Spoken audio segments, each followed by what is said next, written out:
graduação, nós estamos iniciando, na verdade, continuando o estudo da disciplina de gestão de pessoas. Na aula anterior, nós seguimos com a discussão até o tópico 4º. Na aula de hoje, nós vamos finalizar a primeira unidade com o tópico 5 e depois seguir para o estudo da segunda unidade.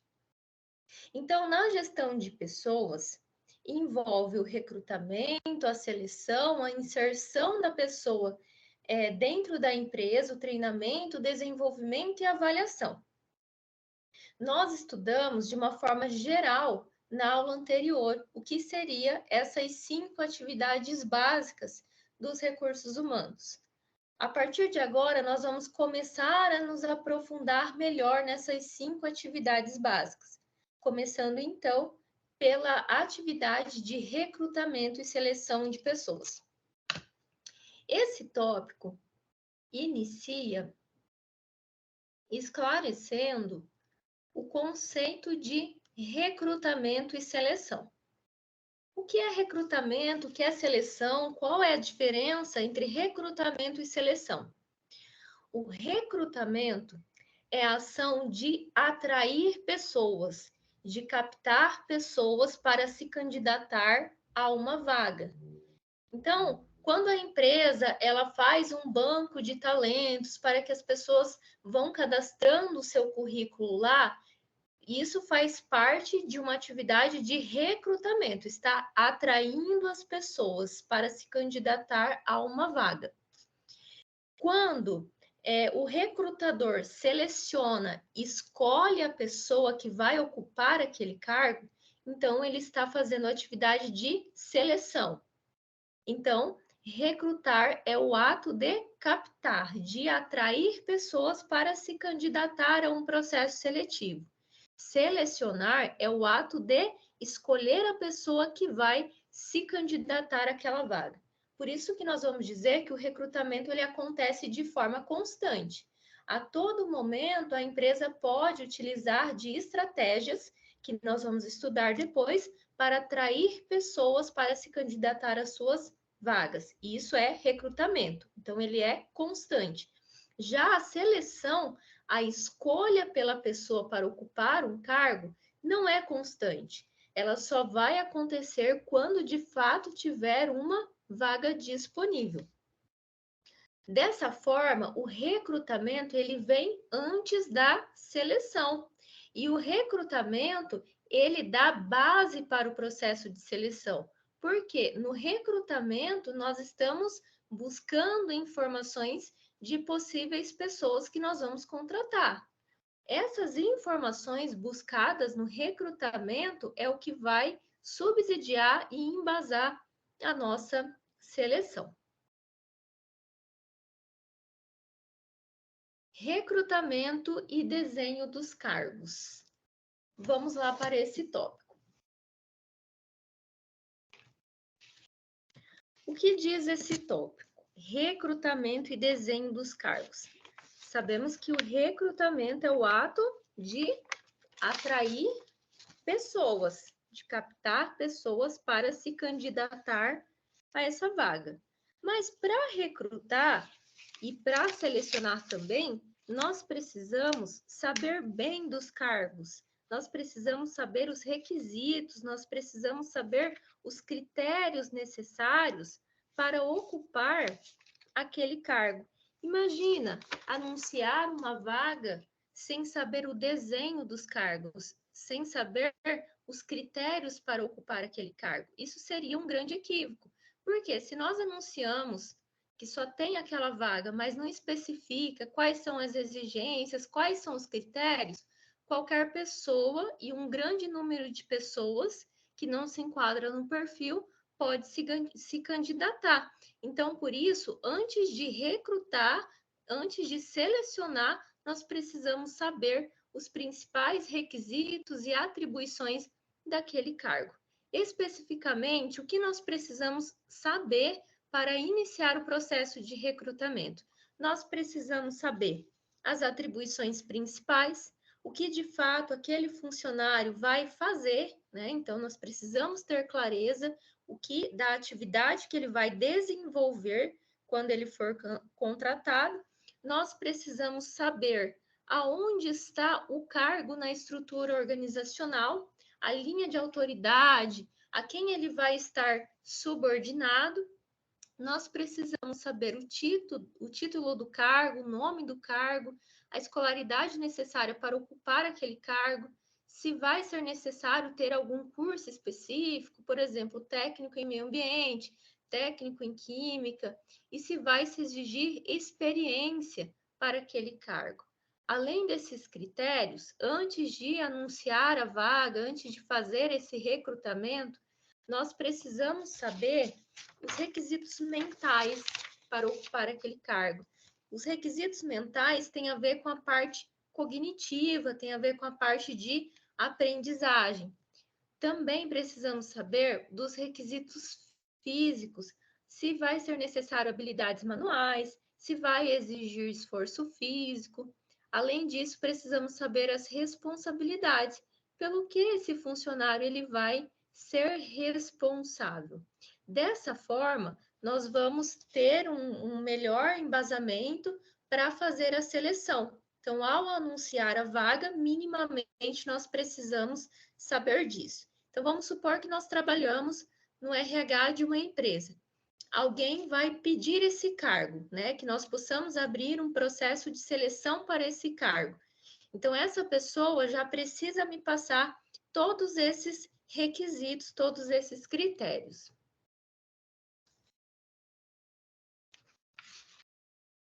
Recrutamento e mercado de recursos humanos. Toda vez que nós falamos o termo mercado, lembrem que é onde se desenvolve compra e venda de algo. Mercado de produtos acabados é onde nós vamos comprar e as empresas vão vender produtos acabados.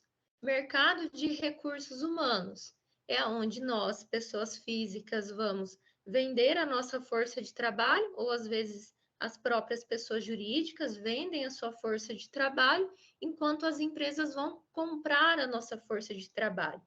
E aí o livro diz assim, que nós precisamos saber quem é o nosso mercado de recursos humanos. A maior parte dos seus recursos humanos tem quais características? Aonde essas pessoas estão? Estão muito longe da empresa? Estão em uma região diferente da empresa? Tem uma cultura diferente? Então, com certeza, nós vamos dizer que o mercado de recursos humanos vai ser afetado com relação à força física.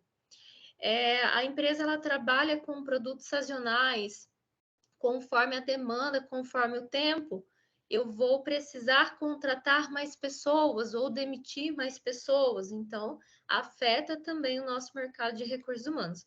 Não somente isso, mas várias características vêm afetar os recursos humanos, tanto positivamente quanto também negativamente. Um dos itens, um dos elementos que mais afeta o mercado de recursos humanos é o conhecimento. Muitas empresas buscam pessoas qualificadas para ocupar cargos dentro da empresa, mas não conseguem encontrar. Então, esse é uma das características que mais afeta o mercado de recursos humanos. Essas características, elas se modificam. Então, pode ser que tem momento que eu vou ter a questão da ausência do conhecimento mais forte, outras vezes nós vamos superar, enfim. A sociedade muda, a empresa muda, as pessoas mudam e o mercado de recursos humanos também muda. O que vai caber é a empresa aí se adaptando a essas modificações e tentando encontrar o melhor jeito para manter uma boa relação com esse mercado de recursos humanos. Caso a empresa abra um processo de recrutamento e de seleção para um cargo que ela não consegue encontrar um candidato que se enquadre em todos os critérios, em todos os requisitos, o livro sugere que tente selecionar o melhor candidato possível dentre todos que você tem. E a partir daí, você vai trabalhar para desenvolver nessa pessoa algumas características imprescindíveis para ocupar aquele cargo. Então, eu preciso de alguém muito ágil para fazer determinada atividade. Porém, apliquei testes psicográficos e percebi que esses candidatos não têm tanta agilidade assim, todos. Então, eu vou escolher aquele que melhor tenha essa habilidade, e aí eu vou trabalhando com ele ao longo do tempo para que ele alcance a agilidade de fato que eu preciso. Esse é só um tipo de exemplo. Recrutamento e suas técnicas e procedimentos. Existem 3 tipos de recrutamento: o recrutamento interno, recrutamento externo e recrutamento misto. O recrutamento interno é quando eu vou tentar atrair e captar pessoas de dentro da empresa para ocupar uma determinada vaga, para se candidatar a uma vaga. Então eu tenho aqui um cargo de administrador na empresa. Quero primeiramente fazer um recrutamento interno.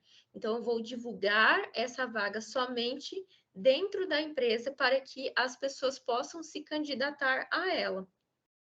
Caso tenha os requisitos, aí sim a empresa pode transferir a pessoa para esse cargo ou ainda promover a pessoa para esse cargo. Esse é o recrutamento interno. O próprio nome já nos indica o que é: atrair, captar pessoas de dentro da empresa para se candidatar a vagas que estão abertas na empresa. Isso é o recrutamento interno.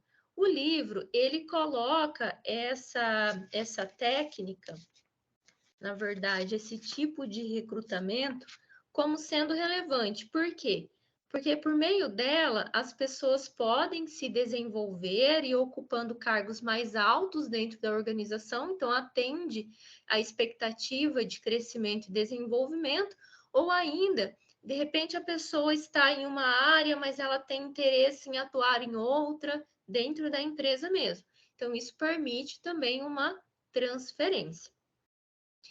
Para fazer o recrutamento interno, existem algumas técnicas que o livro trabalha. A primeira técnica é o que se chama de inventário de talentos. O inventário de talentos, ele vai acontecer por meio de um arquivo que a empresa vai manter, onde as pessoas vão se cadastrar, né, com relação às suas características. Então, eu tenho ali dentro da empresa um cadastro mesmo dos funcionários, um meio em que os funcionários podem ir colocando as suas experiências, as suas qualificações, as suas habilidades. Caso surja uma vaga que se enquadre nesse perfil, eu já tenho ali aquele candidato recrutado. Então, pode ser tanto um arquivo que as pessoas vão atualizando, quanto também pode ser um cadastro padrão que a empresa pode manter. O meio mais comum utilizado pelas empresas é o que se chama de intranet. Na intranet, as pessoas vão inserir os seus currículos e vão atualizando conforme o tempo. Surgindo uma vaga que se enquadre dentro daquele currículo, a empresa pode chamar a pessoa para participar das fases. Existe o que nós chamamos de alto potencial. Esse alto potencial é as pessoas que apresentam uma habilidade para ocupar cargos futuros, que hoje não tem, mas que pode vir existir. Também nós podemos manter um olhar, algum tipo de avaliação para o que nós chamamos de alto potencial. Ok, estamos falando de recrutamento interno, que é captar, atrair pessoas de dentro da empresa para se candidatar às vagas que ela tem disponível. Falamos de uma das técnicas para fazer o recrutamento interno, que é o inventário de talentos. Agora nós vamos falar do quadro de substituição. O quadro de substituição, o livro traz o modelo para vocês e ele vai permitir observar quem pode substituir quem dentro da organização. Já vou colocar no modelo para conseguir explicar. Então, esse modelo apresentado pelo livro É o que nós vamos chamar de quadro de substituição. É isso. Nesse modelo, nós vamos descrever as pessoas e os seus cargos, e abaixo dele nós vamos escrever pessoas que podem ocupar esses cargos. Então, veja aqui, diretor de RH. Quem é a diretora de RH hoje? É a Renata Fonseca. Quem eu observo na empresa que está apta para ocupar o cargo da Renata? Primeiro, eu tenho o Oswaldo Silveira e depois eu visualizo que a Ângela Freitas está também apta para ocupar esse cargo. E o que significa esse CP, MP? Significa curto prazo, a médio prazo, e eu posso ter situações ainda a longo prazo. Então, para substituir a Renata, eu observando o trabalho do Oswaldo, eu percebo que ele está apto para substituir a Renata a curto prazo. Observando a Ângela, eu percebo que ela está apta para substituir a Renata por um período de médio prazo. E aí eu vou fazendo assim por diante. Veja, o gerente de treinamento, Oswaldo Silveira. Hoje, se o Oswaldo Silveira, por exemplo, sai daqui e vai substituir a Renata Fonseca, diretora de RH, quem eu posso perceber que está apto para ocupar esse cargo? Eu percebo que o Bernardo está e também a Ângela. O Bernardo a curto prazo e a Ângela a médio prazo. Então, essa técnica de quadro de substituição, ela vem nos mostrar quem pode substituir quem em um período imediato, de curto prazo e também de longo prazo.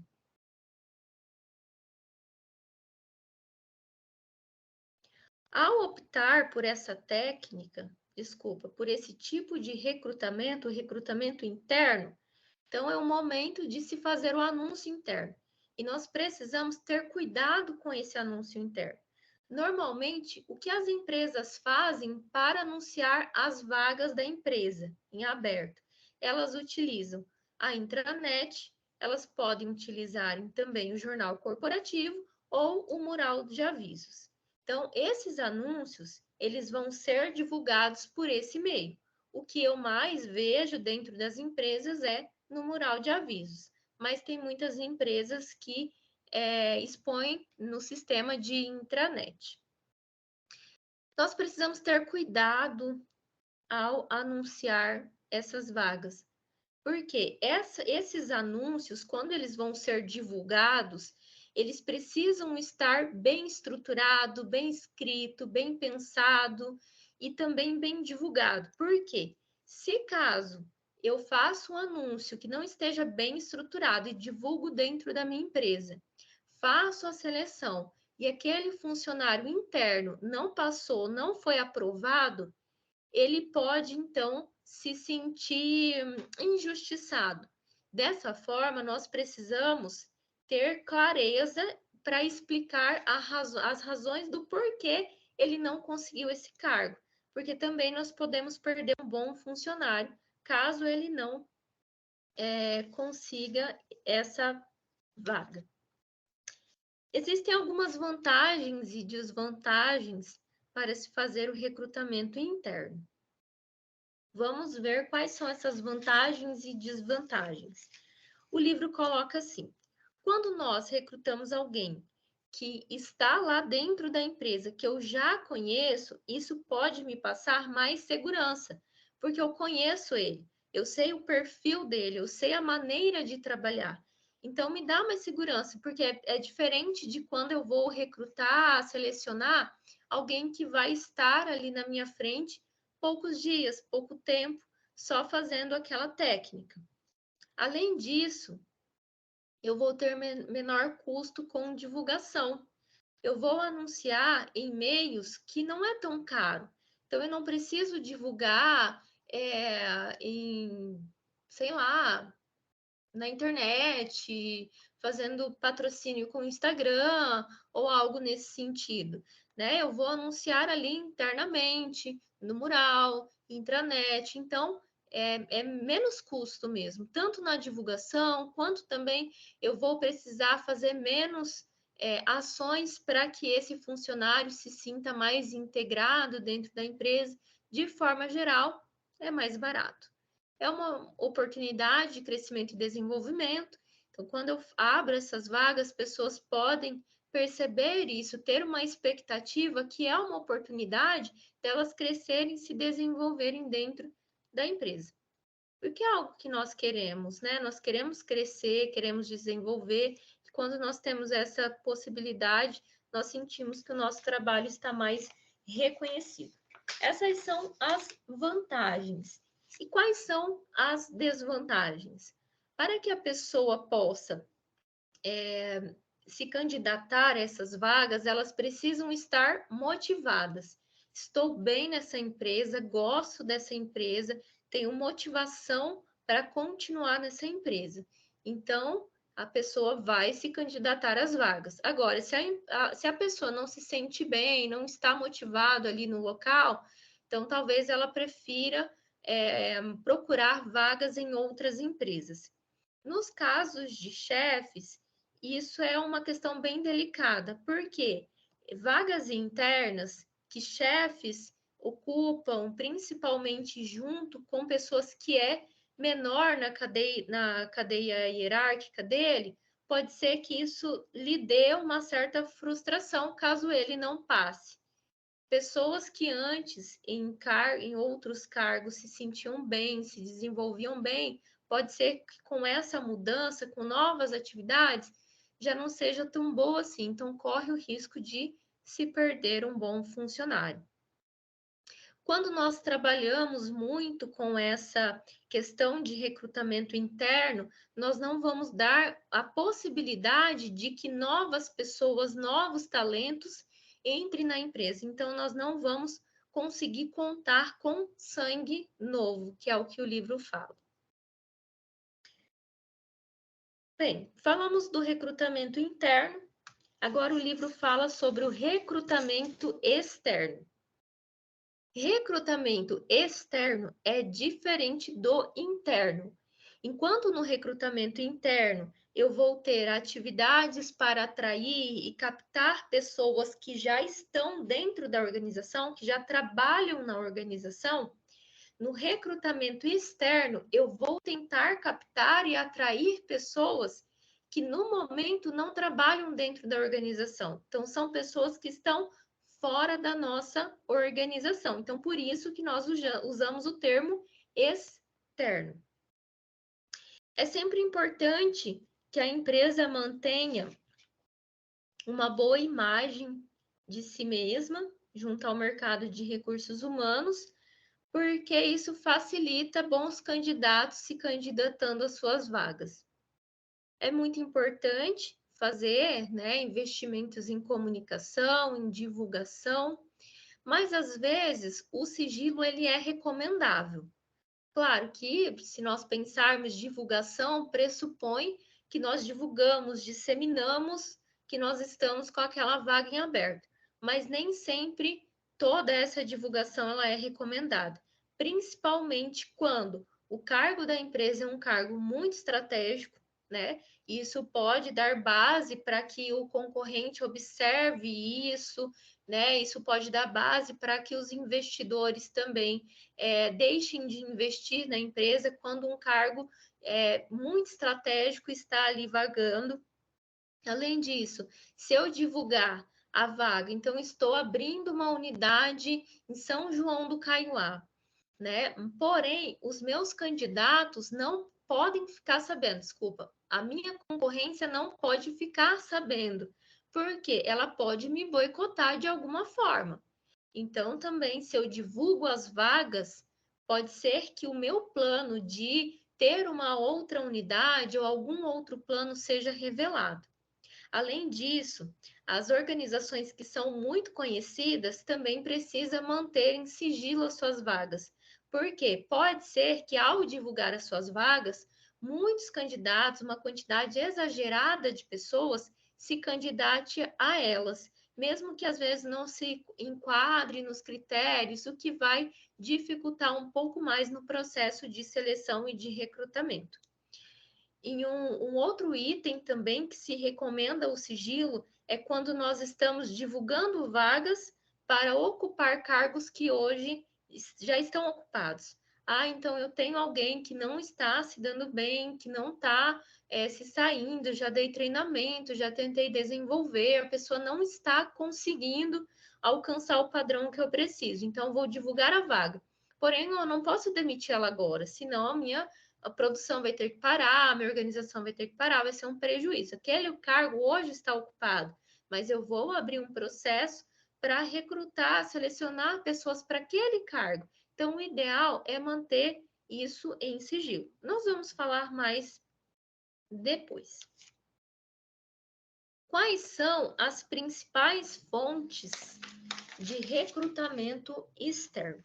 O livro cita várias e ele trabalha com mais profundidade algumas. Uma das fontes de recrutamento externo é o banco de currículos. Quem aqui já entrou em um site de uma empresa e viu ali um link Trabalhe Conosco? Alguém já viu? Já. Ótimo. Então, esse link Trabalhe Conosco é o que nós vamos chamar de banco de currículos, uma fonte para fazer o recrutamento externo. Esse banco de currículo, normalmente, as empresas deixam lá em seu site uma aba em que as pessoas podem anexar os seus currículos em arquivos e isso vai direto para a empresa. Ou ainda tem algumas empresas que trabalham com um cadastro padrão. Então você entra no site da empresa e faz o seu cadastro, coloca lá as suas informações, as suas qualificações, as experiências. Isso é banco de currículo. O que você cadastrou ou o arquivo que você enviou vai direto para a empresa. Algumas empresas trabalham com um software que faz essa administração de currículos, que vai enviar uma mensagem automática no e-mail do candidato dizendo que a empresa recebeu e que a empresa vai analisar o seu currículo. Ou ainda que faz um filtro desses currículos. Então, eu tenho lá tudo cadastrado, um cadastro padrão em que as pessoas foram inserindo as informações. Hoje eu vou fazer uma seleção de candidatos para uma vaga de administrador. Então, o que eu preciso? Alguém formado, que tenha graduação em administração. Então, esse próprio software pode filtrar todos esses currículos e me dar como resultado somente aqueles que têm um curso de administração. Então, tem algumas empresas que trabalham com isso e isso é bem legal. Facilita a análise dos currículos. Os currículos, eles são arquivados, né? Então, a empresa recebe lá no seu banco de currículos o arquivo e eles são arquivados. É necessário que as pessoas, que as empresas estabeleçam um tempo para manter esses arquivos dentro da empresa. Então, vamos supor que eu cadastrei o meu currículo em 2010 na empresa. Vale a pena a empresa manter o meu currículo hoje para um cargo que está aberto hoje? Talvez não, porque de 2010 até 2023, muita coisa mudou. Fiz muito curso, fiz mestrado, estou no doutorado. Em um período de 10 anos, com certeza as experiências vão sendo outras para agregar no currículo. Então, por isso, não é bom que a empresa mantenha arquivado o currículo por um período de muitos anos. O que é bom ter no banco de currículo? Profissionais que já participaram de outros processos seletivos, que naquele momento não deu certo, mas mostrou uma grande habilidade, pode se enquadrar em outros cargos. Ok. Além disso, empregados que se demitiram ou que foram demitidos, também é legal manter lá. Dependendo também. Vou citar um outro exemplo. Um amigo meu, aqui de Paranavaí, estava muito tempo em uma organização. No entanto, surgiu uma oportunidade para a esposa dele em Cianorte. A esposa, ele e a família se mudaram para Cianorte. Ele conseguiu um emprego lá. Chegou lá, nada deu certo para ele. Ele voltou. Como para Paranavaí? Como ele era um bom empregado, então a empresa recrutou, fez todo o processo seletivo e selecionou ele novamente. Então, vale a pena manter alguns currículos de empregados demitidos ou que foram demitidos. Empregados aposentados também, que pode ser que em algum momento nós vamos precisar deles. Um outro tipo de técnica, um pouco polêmica, inclusive, sobre recrutamento externo é a questão da indicação. Bem, pessoal, vou tomar um pouco de água. Vocês estão conseguindo entender? Está tudo bem? Alguma dúvida até aqui? Bem tranquilo, prof. Ok, se tiver alguma dúvida, pode me perguntando. Às vezes eu não consigo responder agora, se eu não souber, eu vou trazer a resposta para vocês depois.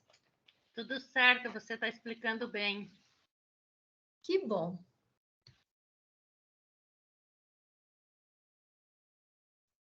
Obrigada, Juscelia. Ok, Fabiola. Pessoal, então vamos voltando aqui. Às vezes eu fico preocupada, porque eu fico falando, e às vezes cansa vocês, ou de repente vocês não conseguem entender, mas fiquem à vontade para me interromper, para falar, para perguntar, para contribuir. Então, nós estamos falando do recrutamento externo. Recrutamento externo, atrair, captar pessoas de fora da organização.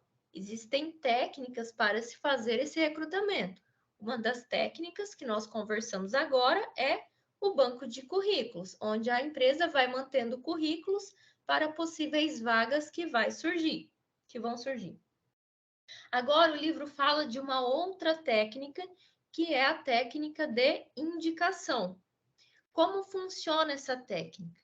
Essa técnica de indicação, ela é percebida como uma fonte híbrida, porque envolve tanto uma fonte interna, quanto também um talento que vem de fora, um talento externo.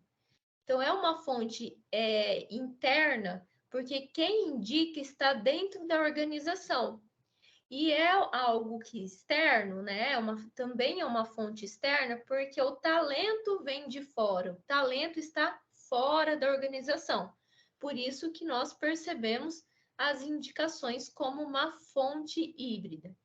Existem vantagens e desvantagens da indicação.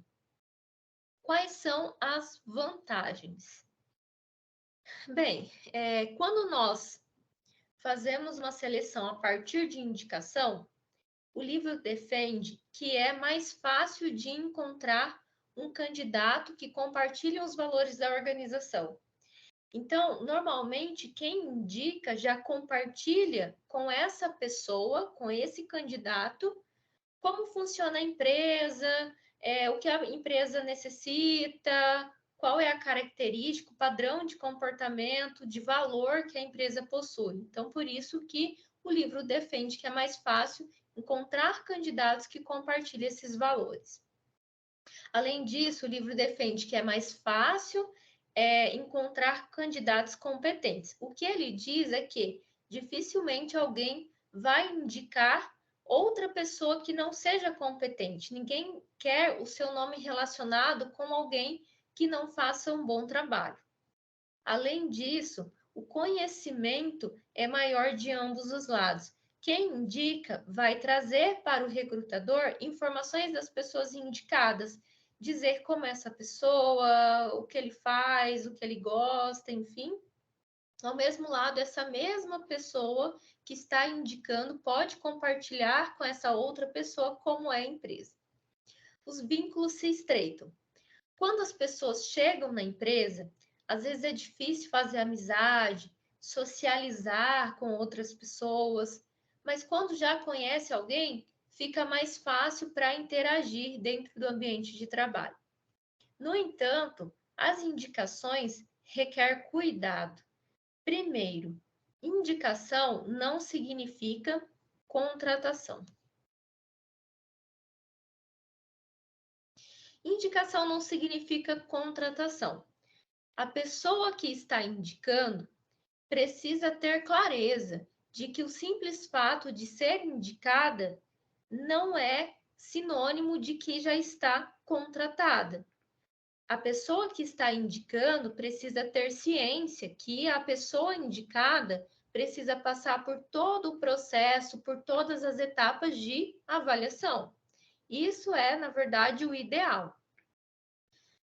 O segundo cuidado que precisamos ter é sempre informar aquele que está indicando qual é o perfil, quais são os requisitos para ocupar aquele cargo, para que ela tenha essa ciência de que a pessoa que ela está indicando de fato se enquadre neles. O terceiro ponto que nós precisamos ter cuidado é que nós precisamos ter clareza que a pessoa que está indicando, ela não vai ser responsável caso a pessoa passe ou não. Ela está apenas indicando, é apenas uma sugestão. Ela não vai ser culpada caso o colega faça todo o processo e não seja aprovado no final. Isso precisa ficar claro. Os anúncios para o recrutamento externo.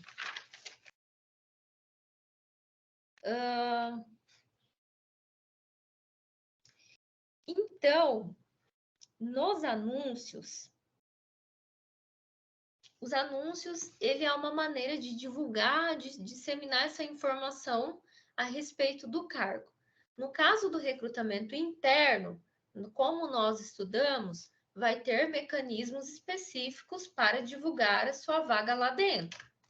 No caso de ambiente externo, também nós vamos precisar ter alguns cuidados. E esse tópico ele fala sobre isso. Quando nós anunciamos, nós precisamos descrever bem o que se exige do cargo, quais são os benefícios daquele cargo, para que as pessoas se candidatem realmente se tiver o perfil e a disponibilidade exigida por aquele cargo. Quando nós procuramos candidatos qualificados, especializados, o ideal é sempre procurar em revistas de classe. Toda profissão tem as suas revistas. Então, na administração tem revistas, serviço social tem revistas. Quando eu falo revista, é revista mesmo que fala sobre a profissão. Então, existem revistas de administração que vêm trazer para nós modelos de negócio, modelos de gestão, boas práticas de gestão. Quando nós queremos procurar um profissional altamente qualificado, o ideal é divulgar nesses tipos de revista, porque são pessoas que consomem revistas sobre administração, né? Que quer saber, que quer entender, que quer se inteirar mais, né? E não em outros meios que é mais comum para qualquer pessoa, independente da profissão. Quando nós falamos que alguns cargos necessitam de sigilo, no recrutamento também existem alguns momentos que, se nós anunciarmos uma vaga, isso pode estar divulgando também os planos da empresa. Tem um plano de abrir uma vaga, uma unidade lá em Maringá. Então, eu preciso contratar pessoas de lá, mas eu não gostaria que os meus concorrentes soubessem disso. Então, eu posso fazer um anúncio fechado. O que significa esse anúncio fechado? O empregador ele não vai ser identificado nesse anúncio. Vai se divulgar as vagas, os requisitos, os critérios, os benefícios. No entanto, não vai divulgar o nome do empregador.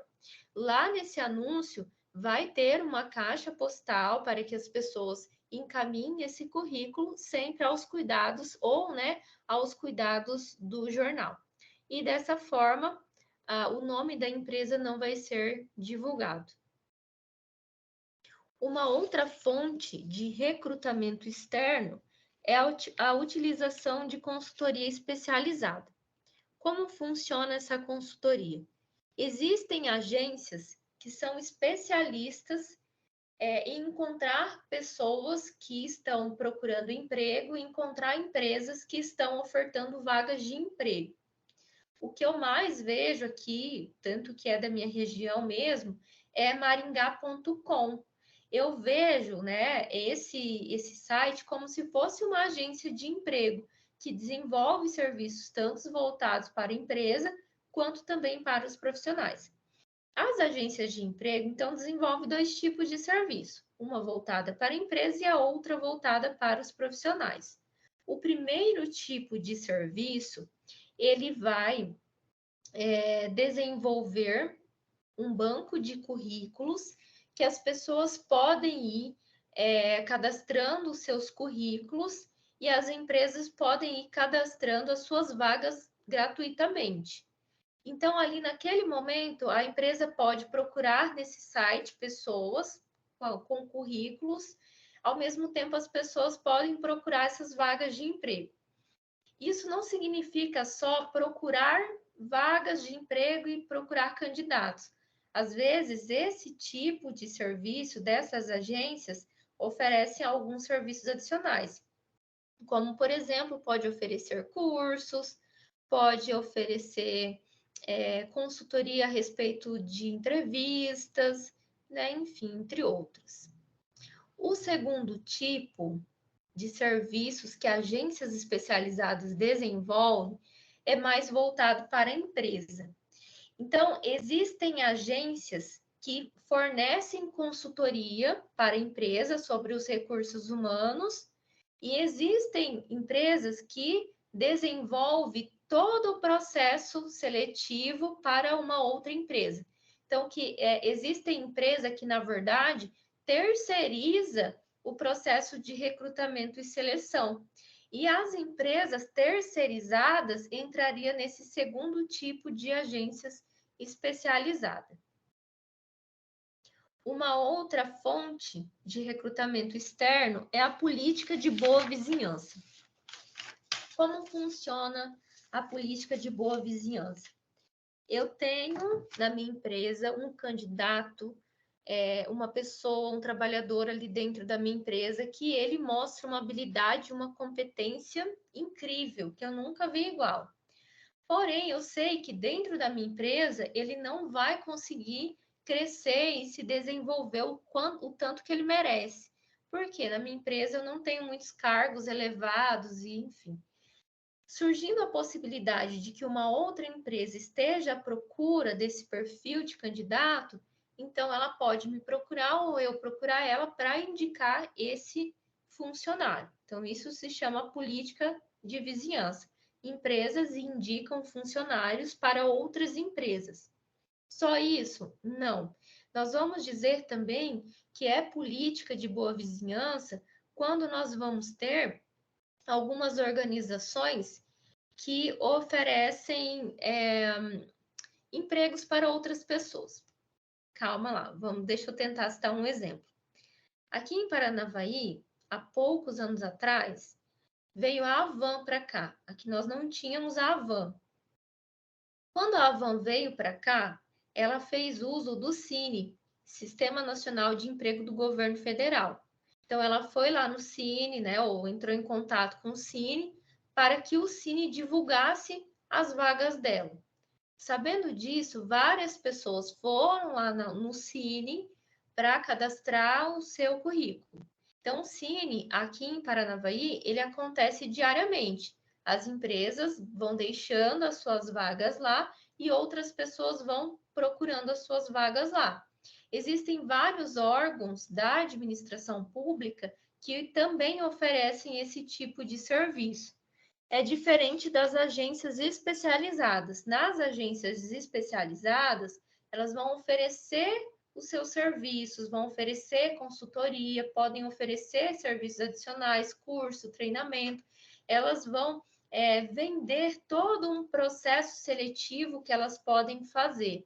É diferente dessa política de boa vizinhança, em que órgãos públicos também podem fazer essa vinculação entre empresas que estão à procura de candidatos e candidatos que estão à procura de serviço. Uma outra fonte de recrutamento são as viagens de recrutamento em outra localidade.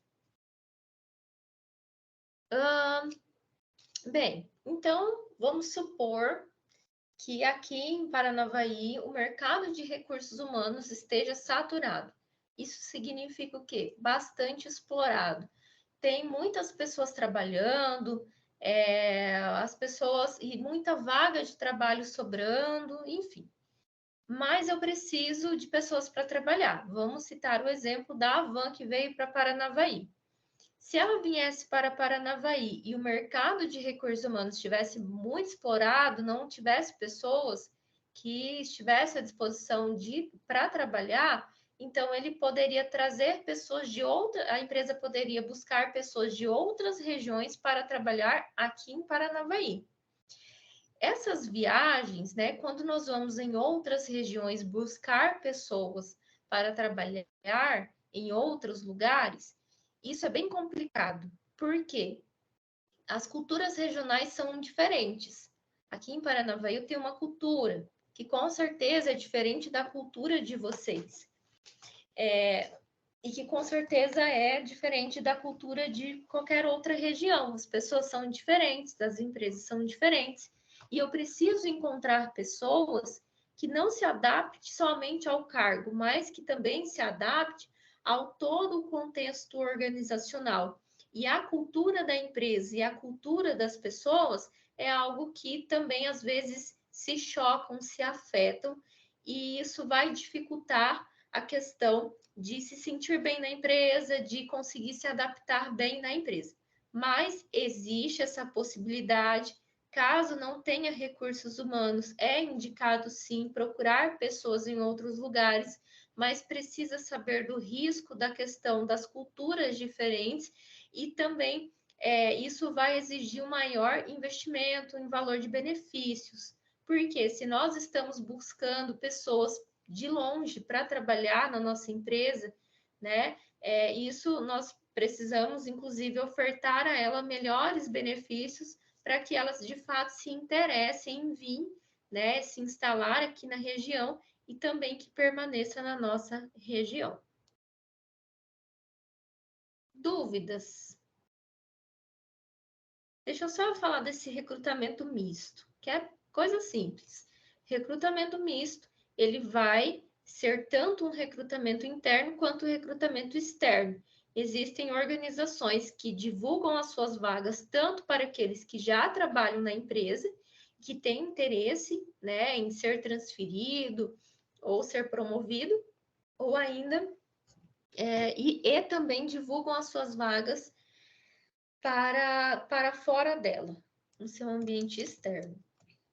Dúvidas, pessoal?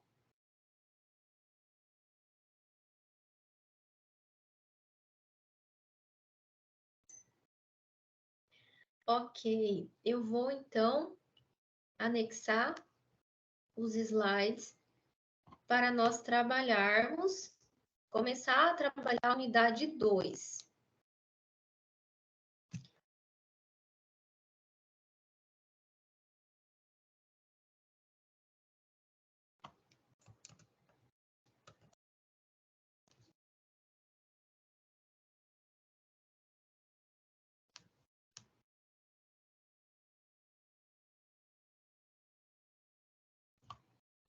Vocês estão conseguindo ver os meus slides? Sim. Ok. Sim. Ótimo. Então, vamos lá para a nossa unidade 2. Pessoal, para quem chegou depois, eu até falei que essa unidade, ela é muito extensa, é a unidade maior que eu já vi, tem mais de 100 páginas, né? Então, para nós que estudamos com 3 horas, é muito difícil, né? Estudar, explicar bem todo esse conteúdo. Aí, nós combinamos lá no começo da aula que nós vamos tentar prosseguir até a parte de treinamento. Os tópicos que falam de remuneração nós vamos deixar para a próxima aula e com certeza na próxima aula nós vamos também deixar um pouco de conteúdo para o nosso último encontro, coisa que normalmente nós encerramos já no terceiro encontro. Então vamos lá. Na unidade 1, nós trabalhamos mais uma questão de introdução à gestão de pessoas. Compreendemos que a gestão de pessoas é a parte da empresa que desenvolve atividades, desenvolve ações com as pessoas que direta ou indiretamente se relacionam com a empresa. O recursos humanos, ele faz então atividade com funcionários, com os familiares dos funcionários e também com a comunidade.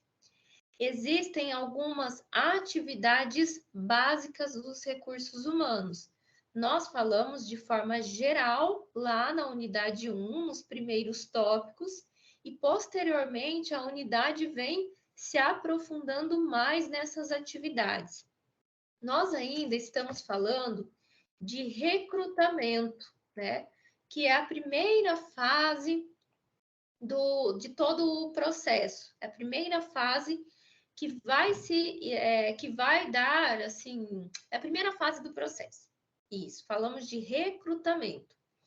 A partir de agora, nós vamos falar de seleção e depois nós vamos seguindo para outras fases. Lembrando, então, que primeiro eu vou recrutar, vou captar profissionais, vou atrair profissionais para se candidatar a uma vaga. Ok. Várias pessoas se candidataram, várias pessoas viram o anúncio e enviaram seus currículos. Agora é o momento de fazer a seleção. E nós vamos estudar o que é essa seleção, as técnicas para fazer uma boa avaliação do candidato. Ok, recrutei, selecionei. Agora é o momento de promover uma adaptação dos funcionários na organização.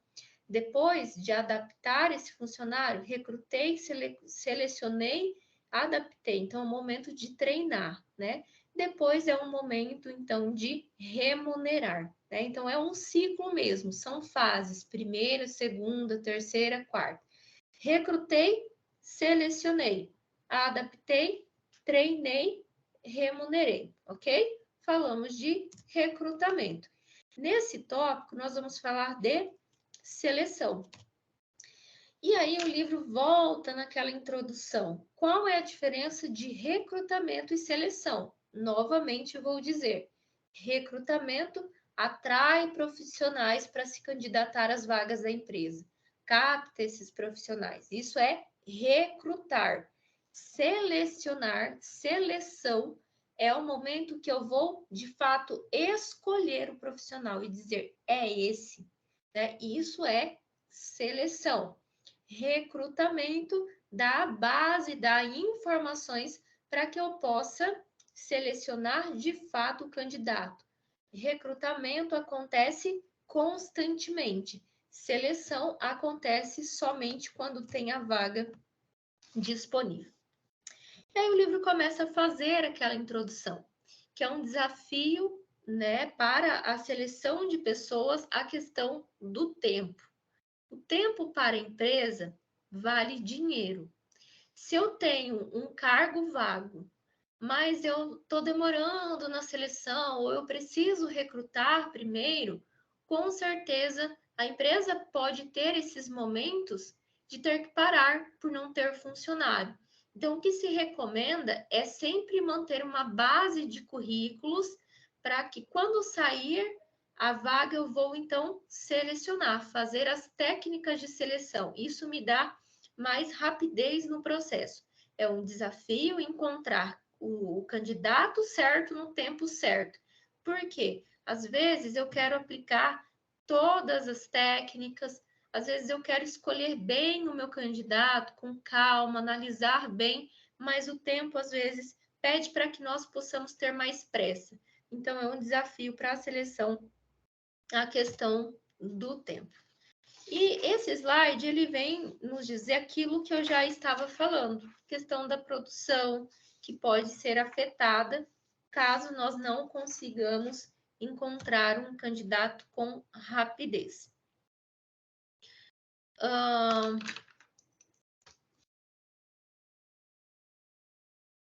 Então, a seleção, ela tem a ideia de selecionar mesmo, de escolher o melhor candidato para ocupar uma vaga na empresa. Mas é importante perceber que vai existir técnicas que vai nos permitir conhecer aqueles que têm maior probabilidade, tá, de se ajustar ao cargo que está vago. Ter probabilidade não é exatidão. Por meio dessas técnicas, nós podemos perceber, entender, talvez pensar em possibilidades. Então, conhecendo esses candidatos, eu percebo que esse candidato tem mais probabilidade, tem mais possibilidade de se adaptar melhor ao cargo. E isso não quer dizer que é algo exato. Esse candidato vai, de fato, se adaptar a esse cargo.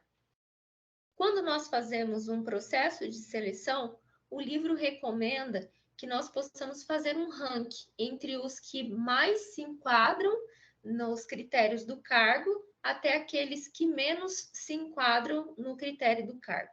Aí o livro desenvolve a ideia que é muito difícil, é delicado falar em classificar pessoas. Porém, quando nós falamos de um processo de seleção, é necessário pensar em criar rankings de características, né? Para que nós possamos visualizar melhor entre aqueles que mais têm probabilidade de se adaptar ao cargo até aqueles que menos têm a probabilidade de se candidatar ao vaga. Antes, somente a vontade de trabalhar era algo que as empresas já viam como um critério para ser selecionado. Só isso. Quando nós pensamos nisso, a pessoa tem vontade de trabalhar, então já está contratado, mas nós não olhamos para os critérios, para os requisitos que nós vimos anteriormente. Nós estamos fazendo isso com base na intuição, no senso comum. Nós precisamos ter critérios e técnicas para selecionar um candidato que possivelmente ele vai se adaptar ao cargo. Atualmente, o próprio cliente está exigindo que a organização tenha o maior cuidado para selecionar os seus profissionais. Quando nós falamos de seleção, ela consiste em comparar aquilo que o cargo exige com aquilo que o candidato tem para oferecer. Vamos ver no exemplo aqui. Eu preciso comparar.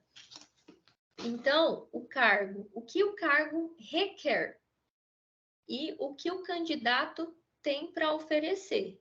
Vou fazer essa analogia. Ao cargo requer ensino médio completo, mas ele não tem ensino médio completo, ele tem ensino fundamental completo. Então, se enquadra nos critérios? Não. Então, preciso de alguém que tenha habilidades manuais. Ele tem habilidades manuais? Não. Então, se enquadra nos critérios? Não. Então, aí eu vou comparando o que o cargo tem com aquilo que o candidato tem para oferecer. Vamos lá para um outro exemplo. O cargo... Vou pegar minha caneta. O que o cargo requer? O cargo requer graduação em ciências contábeis. Mas o que ele tem? Graduação em ciências econômicas. Tem o que o cargo requer? Não. Apesar que pode ter uma base, enfim, mas não é o que o cargo requer.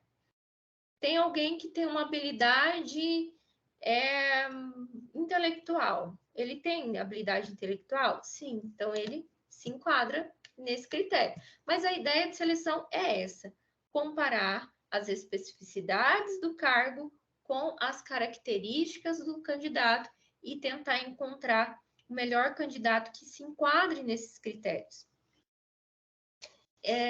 Inclusive, nós falávamos na aula anterior que, às vezes, tentar encontrar um candidato que se enquadre em todos os critérios do cargo é muito difícil. Então, o que o livro sugere é que nós possamos encontrar, né, o melhor candidato possível entre aqueles que eu tenho, selecionar ele e tentando desenvolver nele a habilidade que o cargo requer.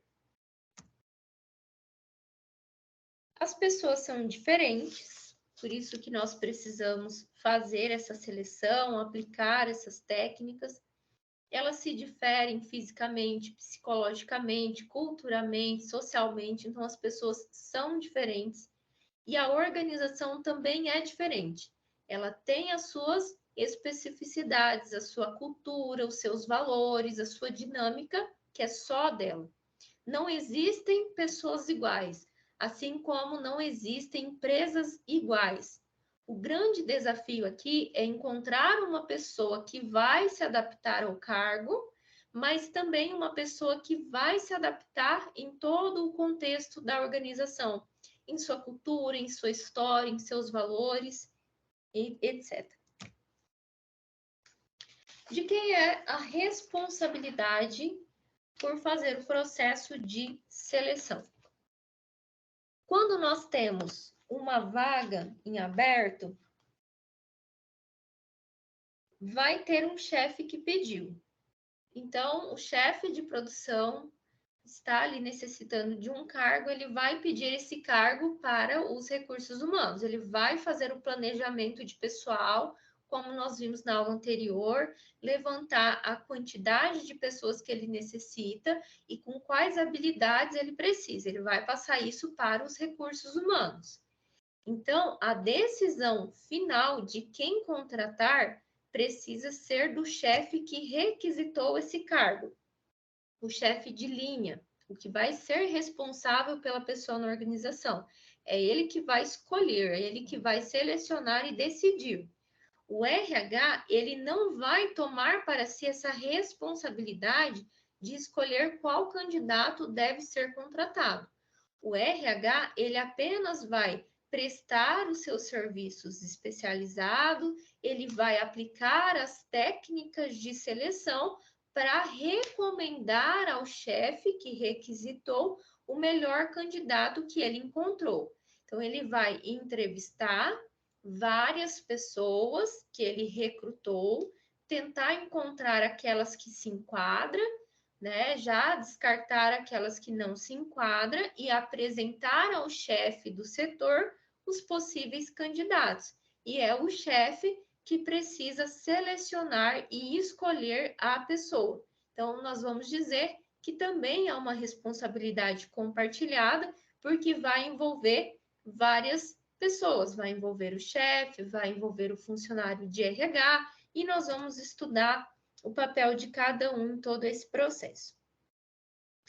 Quando nós vamos selecionar pessoas, nós não podemos fazer isso com base na intuição, no senso comum, de forma amadora. Então, eu acho que o melhor candidato é esse ou aquele. Eu preciso ter critérios, eu preciso analisar com cautela esses critérios.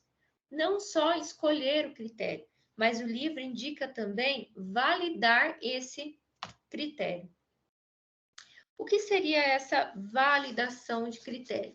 É fazer um experimento para verificar se os critérios que você escolheu para fazer a seleção é aquele que de fato melhor vai se enquadrar no perfil. Vamos tentar pensar no que o livro diz aqui.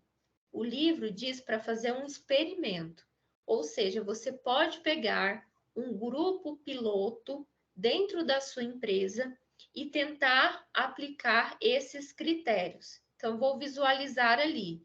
Eu tenho a Ana, tenho o João e tenho o Pedro. Esses critérios que eles apresentam, estão hoje ocupando o cargo, ele é efetivo para a ocupação do cargo novo? Então, vamos supor que eu tenho ali 4 vagas de auxiliares administrativos. 3 estão ocupados. Então, eu posso olhar para as 3 pessoas que estão ali, pensar nos critérios que eles têm e que são bons para ocupar o cargo. Dessa forma, eu vou fazer uma validação. Olha, fiz um experimento observando os profissionais que eu tenho e consegui entender que esses critérios, de fato, vai ser ideal para essa vaga que estão em aberto. Seleção e exames admissionais. Bem, os exames admissionais, eles servem para que as pessoas possam comprovar como está a sua saúde no momento. E esses exames, eles não são somente quando nós admitimos. Eles precisam serem feitos de forma constante e também no momento da admissão. Porque dessa forma nós vamos conseguir comprovar como a nossa saúde está sendo afetada pelo nosso trabalho. Então, o livro cita aqui um exemplo. Vamos supor que eu tenho um cargo que ele trabalhe em um índice elevado de ruído. Então, eu forneço o EPI, está tudo certo, né? Está tudo regulamentado. Quando ele vai iniciar suas atividades, quando o funcionário vai iniciar suas atividades, é importante ter esses exames que vão mostrar como está o nível de audição desse candidato quando ele entrou. Passando algum tempo, talvez um ano, eu posso submeter esse funcionário novamente aos exames periódicos, também mostrando como está o nível de audição desse funcionário. E aí eu vou comparar como era o nível de audição dele quando ele iniciou a atividade e como está o nível de audição no momento, e perceber se a atividade que ele está sendo submetido está afetando negativamente a sua audição. Então, é para isso que servem os exames admissionais.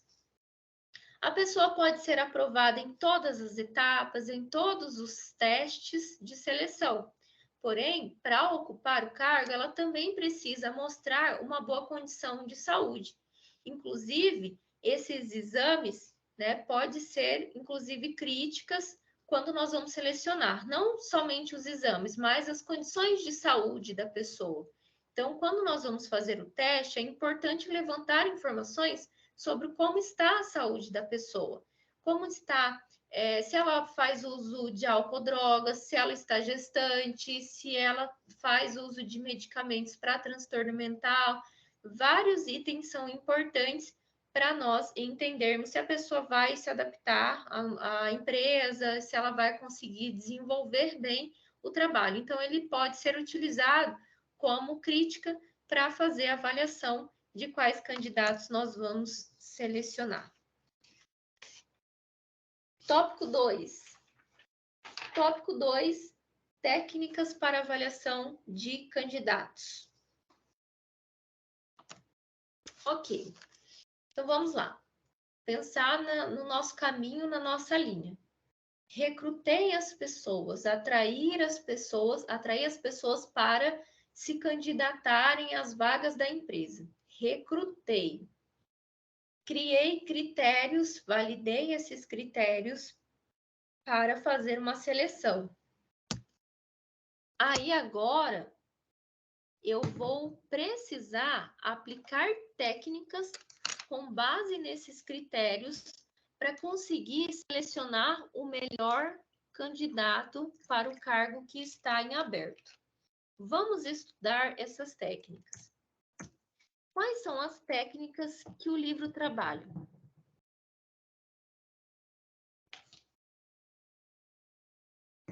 O livro trabalha a técnica de entrevista de seleção, prova de conhecimento ou de capacidade, técnicas de simulação, testes psicométricos e testes de personalidade.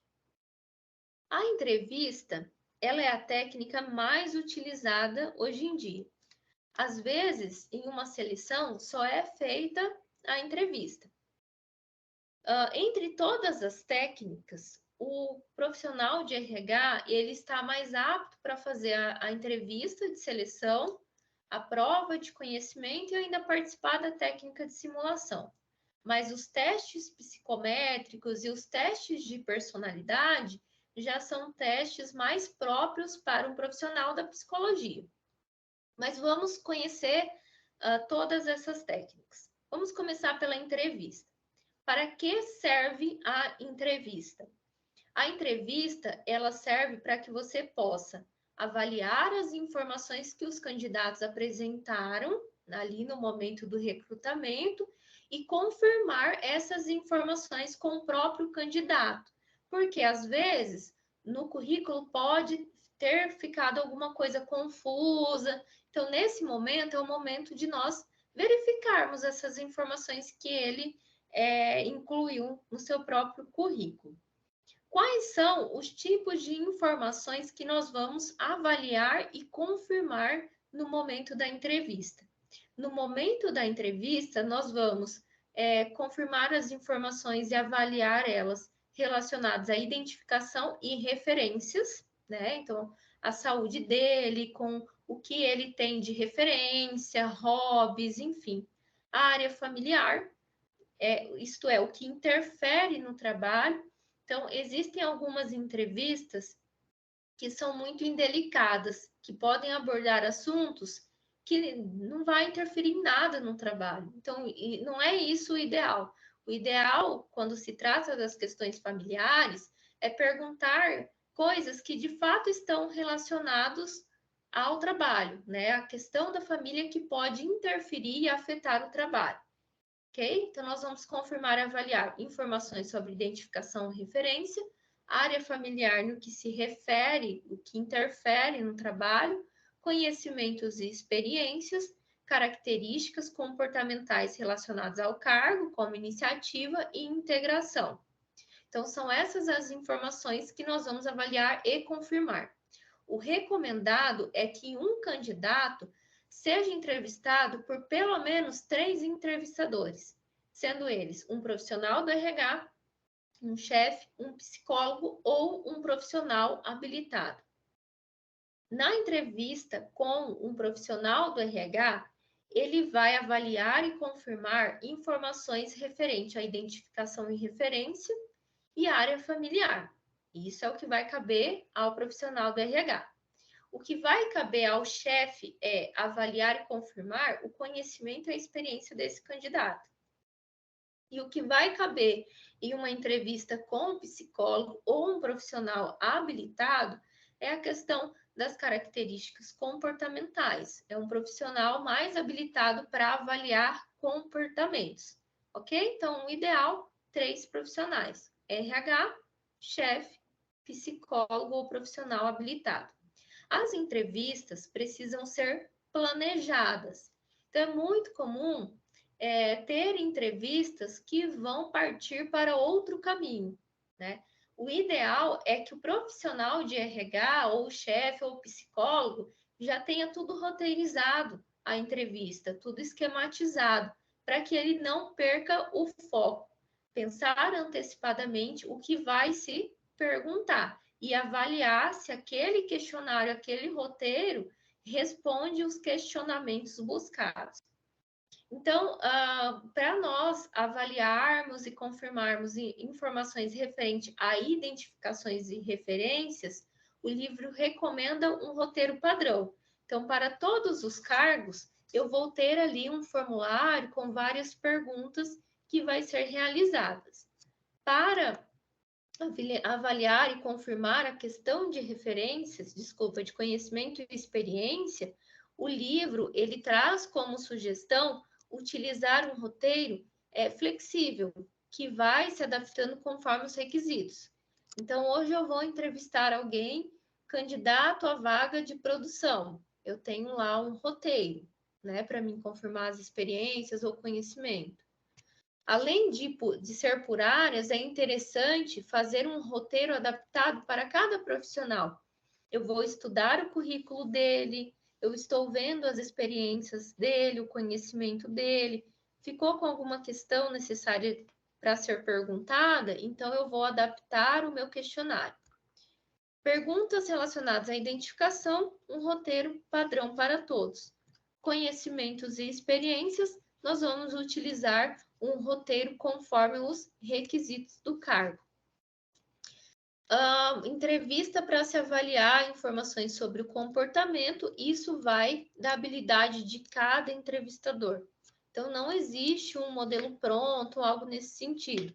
Isso vai da questão do psicólogo, das técnicas que ele aprendeu na faculdade para avaliar aquele comportamento. Cuidado com situações hipotéticas. Perguntas hipotéticas vai te levar a respostas hipotéticas. Então, o ideal é perguntar de experiências e não do que a pessoa faria caso acontecesse isso, porque ela também não vai te dar uma resposta certeza. Isso é muito comum, eu mesmo já passei por várias entrevistas que me perguntam o que eu vou fazer se acontecer tal situação. O ideal seria me perguntar: você já teve experiência com tal situação? O que você fez, né? Para que a resposta ela seja o mais real possível. Pessoa que trabalha com recursos humanos precisa ter treinamentos em técnicas. Na aula com outra turma, nós tivemos vários exemplos de alunos que passavam por entrevista e dava para perceber recursos humanos despreparados, desqualificados, que às vezes falavam coisas assim que não sei nem como expressar isso para vocês, mas que mostram uma forma de desprofissionalismo, digamos assim. Mas por isso que é importante ter técnicas, as pessoas que trabalham com recursos humanos. Trabalham com pessoas, precisam saber lidar com elas. Então, essas são as questões da entrevista que o livro trabalha. Além da entrevista, nós temos também provas de conhecimento e de capacidade. Então, essa prova de conhecimento é aquela prova mesmo, aquela avaliação que nós vamos fazer quando nós passamos por uma entrevista. Essa avaliação, ela vai ter como sentido compreender o que o candidato aprendeu ao longo da sua trajetória, seja um conhecimento formal ou um conhecimento informal, ou seja aquilo que ele vem aprendendo por instituições de ensino ou por outros meios formais, ou ainda por meios que não são institucionalizados. É isso que visa medir a prova de conhecimento ou de capacidade. Essas provas, elas podem ser classificadas quanto à forma de aplicação, quanto à abrangência e quanto à organização. Como ela pode ser classificada? Quanto à forma de aplicação. A prova de conhecimento ou de capacidade pode ser oral, escrita ou de realização. A prova oral. Prova oral, ela é uma avaliação que vai ser dita, vai ser falada. Então, se pergunta verbalmente para o candidato e o candidato vai responder verbalmente para a pessoa que está entrevistando. Prova escrita é aquela prova em que as pessoas vão utilizar caneta e papel para escrever mesmo as respostas. Prova de realização são testes que a empresa pode pedir para o candidato fazer. Execução de tarefas. Eu tenho um amigo meu que ele já morou fora do Brasil, e ele conta várias coisas bem legais nessa questão de realização, em que ele é colocado para fazer várias tarefas e a pessoa vai observando como ele faz aquela tarefa e se ele consegue executar aquela tarefa. Ele é TI, então ele trabalha muito com essa questão mesmo. Então eles sempre colocavam o meu amigo para fazer tarefas no computador e às vezes até mesmo tarefas de lógica, né, para conseguir avaliar ele. Ela é classificada também quanto à abrangência. Ela pode ser geral ou específica. Gerais abrange conhecimentos gerais. Então pode te perguntar se você, para tentar avaliar, se você conhece de economia, de geografia, história do Brasil, história da sua cidade, então são conhecimentos gerais. E ela pode te perguntar coisas específicas em relação àquele cargo. Fiz uma prova uma vez que perguntava para auxiliar administrativa, muito tempo atrás, que me perguntava, o ideal é atender um telefone após quantas chamadas? Então, era específico do meu cargo, né? Como se apresentar para o cliente que está chegando ali. Então, é algo específico do meu cargo. Aí me dava as opções e eu selecionava. As provas de conhecimento ou de capacidade, ela também é classificada quanto à organização, ou seja, tradicionais e objetivas. Tradicionais envolve textos dissertativos, respostas abertas e provas objetivas, respostas fechadas, aquelas de assinalar X. Técnicas de simulação. Nas técnicas de simulação, o candidato ele é colocado para expressar, para simular de fato uma situação. Então, nós vamos dizer, né, tecnicamente, que ele vai ser colocado em cima de um palco para que as pessoas que estão avaliando ele possam avaliar, né, possa verificar como ele se sobressai simulando alguma situação. Então, normalmente, essa é uma técnica que nós vamos dizer que se trata de grupo, que pode ser de grupo, em que nós vamos pegar vários candidatos, colocá-los em cima de um palco para interagir, para criar uma certa situação, para que nós possamos estudar e analisar como é o comportamento dele diante desse tipo de situação. Testes psicométricos. O que seriam esses testes? Esses testes são aqueles que normalmente nós fazemos para autoescola, sabe? Aqueles de pauzinhos, tracinhos. Vocês conhecem esse teste? Alguém que já fez? Sim, prof, já fiz. Já fez? Tem alguém que Já não? fiz também. Já fez, Jéssica? Tem alguém que não conhece? Não? Mas eles são esses que nós fazemos normalmente para autoescola. E se eu não me engano, é obrigatório para autoescola. Nós tem esse de pauzinho, de risquinho, que é o mais comum, mas tem alguns também que são de desenhar outros tipos de figura, triângulo, bolinha e não sei o que, enfim. Isso é testes psicométricos. Quem é melhor para avaliar esses tipos de testes são os psicólogos. Para nós, ele não cabe muito, nós administradores, mas ele é importante também. Esses testes psicométricos, eles servem para que nós possamos avaliar como é a aptidão da pessoa, né? O que exatamente é a sua característica, a questão de rapidez, de agilidade, de cuidado, de concentração, tudo isso nós conseguimos medir nesse teste. E esse teste psicométrico, ele é interessante, porque se ele for aplicado várias vezes em uma mesma pessoa, o resultado dele vai ser semelhante também. Então, por isso que nós vamos dizer que ele tem uma validade, porque ele afere exatamente aquela variável que nós estamos tentando buscar. E a partir desses testes, os psicólogos podem perceber resultados futuros, como a pessoa tende a ser futuramente, qual é a aptidão futura dessa pessoa. E ele é bem preciso, porque todas as vezes que nós vamos aplicar com essa mesma pessoa, ele vai nos trazer um teste bem parecido ou talvez semelhante, quase que exato, digamos assim. Falamos de entrevista, prova de conhecimento ou de capacidade, técnica de simulação, testes psicométricos e agora nós vamos falar de testes de personalidade. Essa é uma técnica também mais aplicada por psicólogo ou às vezes por um profissional habilitado da psicologia. Esses testes de personalidade buscam entender características mais superficiais do candidato, como, por exemplo, o caráter, o temperamento, entre outros. Então, esses testes, o psicólogo, ele pode aplicar, né? Dentro desse teste existem várias técnicas para se entender esse caráter da pessoa. Então, ele pode aplicar para conhecer, né, esse caráter da pessoa. Às vezes, os alunos confundem testes psicométricos com testes de personalidade. testes psicométricos, eles trazem, na verdade, uma precisão com relação à aptidão da pessoa.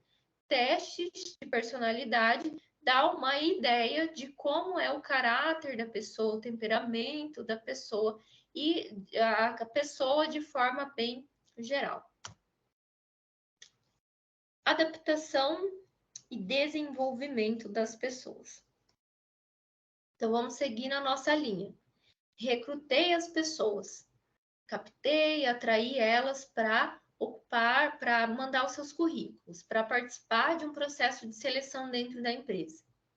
Apliquei os testes, né, estabeleci critérios de seleção, apliquei os testes, selecionei a pessoa. Então, agora é o momento de promover a adaptação e o desenvolvimento das pessoas. É muito importante que quando uma pessoa inicia na organização, que ela seja integrada, que tenha algum tipo de ação por parte da empresa para ela ir se adaptando a todo o contexto, a cultura da empresa.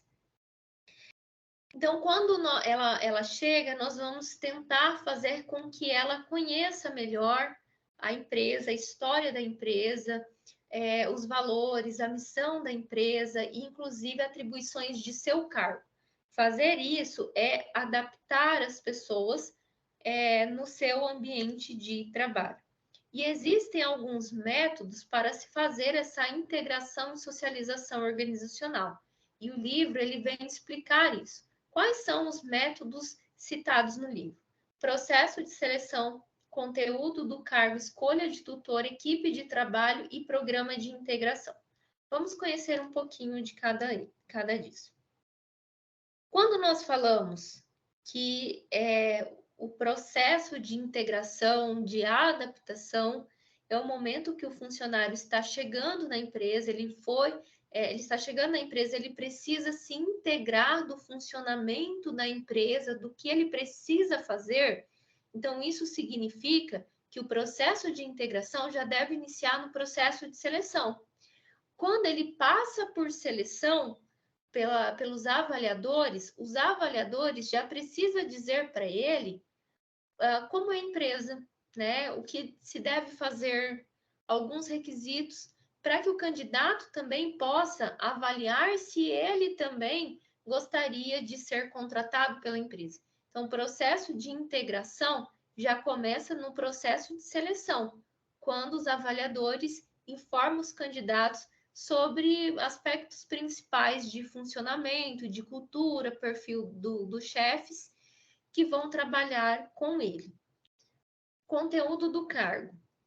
Então, quando nós falamos de integração, que significa que ele vai conhecer o funcionamento da empresa, que ele vai conhecer quais são as funções dele, também tem a ver com o conteúdo do cargo, no sentido de distribuição de tarefas para ele.